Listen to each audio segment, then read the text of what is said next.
Mija Ribić osvojila je prvo mjesto na prvenstvu Hrvatske u motokrosu i superkrosu u juniorskoj klasi do 50 kubika MX i SX.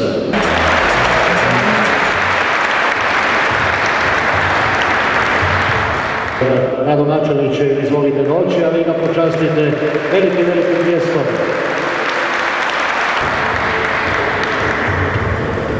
Ali neću samo ja čestitati gradonačelniku, nego sad slijedi jedan pravi spektakl. Dakle, čestitarka dolazi na motoru, ajmo!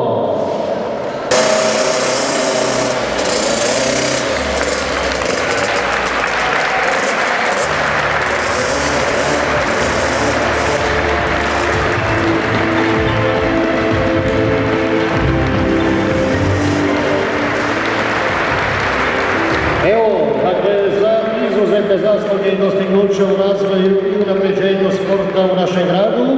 Nagradu gradonačelniku profesoru Kreši Beljaku uručit će mlada sportašica Mija Ribić.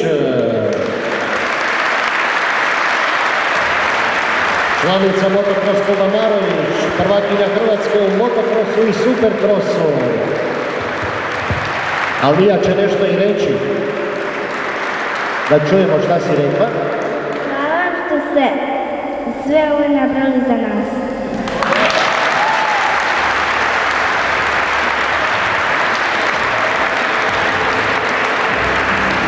Jedna fotografija, naravno zajednička, mlade Mije Ribić i našeg gradonačelnika Kreše Beljaka